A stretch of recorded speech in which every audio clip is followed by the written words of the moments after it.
শফিউল আলম প্রধান তখন বলেছিল যে শহীদ রাষ্ট্রপতি জিয়াউর রহমানের মাজারে হাত দিলে ৩২ নম্বরের একটা ইটও থাকবে না।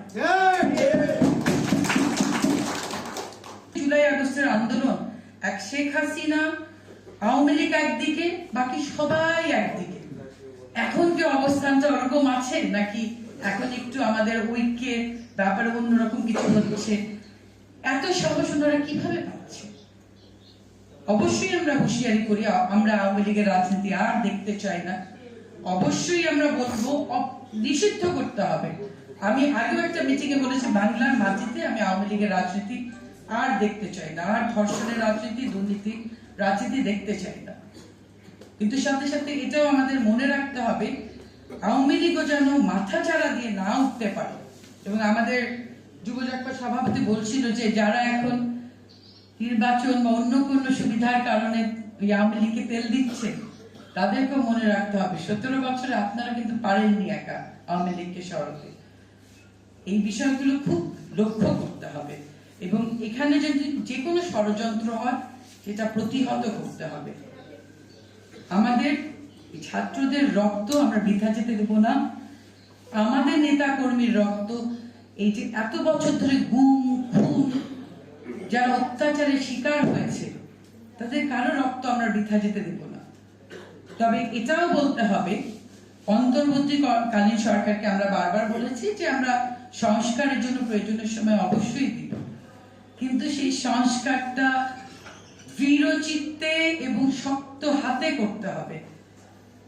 এমন এক ফ্যাসিস্ট সরকারের বিরুদ্ধে আমাদের সংস্কার, এবং আমাদের সংস্কার করতে হচ্ছে ১৭ বছরের ফ্যাসিজমের বিরুদ্ধে। এখানে আসলে সুশীলতার সুযোগ কতটুকু আছে আমি সন্দেহ পোষণ করি যে এখানে আসলে সুশীলভাবে এই ফ্যাসিস্ট ১৫ বছর ধরে যে ফ্যাসিজম, এটাকে প্রতিহত করার কোনো সুযোগ নাই। এটা শক্ত হস্তে দমন করতে হবে এবং চক্রান্তগুলো মনে রাখতে হবে। এবং এই যে আমাদের অনেকেই বক্তাই বলে গেলেন যে এখন বাংলাদেশের রাজনীতিতে ভারত বিরোধিতা একদম সুন্দরভাবে উঠে এসেছে এবং সবাই অনুধাবন করেছে যে ভারত আমাদের শত্রু। একটা সময় ছিল জাগপা সভাপতি শফিউল আলম প্রধানকে সবাই বলতো উনি খুব ভারতীয় বিরোধী, ভারতীয় আগ্রাসনের বিরুদ্ধে অনেক কথা বলেন। উনি আসলে বাংলাদেশ জাতীয়তাবাদের পক্ষে কথা বলতো। ভারতীয় আগ্রাসনের বিরুদ্ধে কি? ভারতীয় আগ্রাসনের বিরুদ্ধে কথা বলতো এই কারণে, কারণ ভারত আমাদের জাতীয়তাবাদ, আমাদের রাষ্ট্রীয় সুরক্ষার ব্যাপারে হস্তক্ষেপ করত, এই জন্য উনি কথা বলতো। যাক, এটা ভেবে আমার খুব ভালো লাগে এখন রাস্তায় বের হলে ভারতীয় এই আগ্রাসনের বিরুদ্ধে অনেক কথা বলি এবং আমরা সবাই কথা বলছি, সবাই এটা বুঝতে পেরেছে। শফিউল আলম প্রধান অনেক বছর আগে যেটা দেখতে পেয়েছিলেন বাংলাদেশের মানুষ আজকে সেটা অনুধাবন করেছে। এটা একটা বিরাট বিষয়। এবং আমার ওই যে ৩২ নম্বরের বাড়ি ভেঙে ফেলা প্রসঙ্গে একটা কথা মনে হলো যে যখন আওয়ামী লীগের নেতৃবৃন্দ বলেছিলেন যে জিয়াউর রহমানের, শহীদ রাষ্ট্রপতি জিয়াউর রহমানের কবরটা স্থানান্তর করা হবে, শফিউল আলম প্রধান তখন বলেছিল যে শহীদ রাষ্ট্রপতি জিয়াউর রহমানের মাজারে হাত দিলে ৩২ নম্বরের একটা ইটও থাকবে না।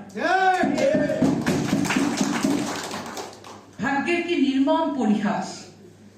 যারা জিয়াউর রহমান সাহেবের কবর সরাতে চেয়েছিলেন, যারা অসংখ্য মানুষকে বাড়ি ছাড়া করেছেন, অসংখ্য মানুষকে কর্মহীন করেছেন, তাদের বাড়ির একটা ইটও এখন নাই। যাই হোক, আমরা রব্বুল আলামিন আল্লাহর উপর ভরসা রাখি এবং তাকে ছাড়া জাতীয় গণতান্ত্রিক পার্টি জাগপার নেতা কর্মীরা কাউকে ভয় পায় না। জাতীয় গণতান্ত্রিক পার্টি জাগপা কোনোদিন ক্ষমতায় যায় নাই, কিন্তু বাংলাদেশের প্রতিটি আন্দোলনে এই দলের বিশাল ভূমিকা আছে।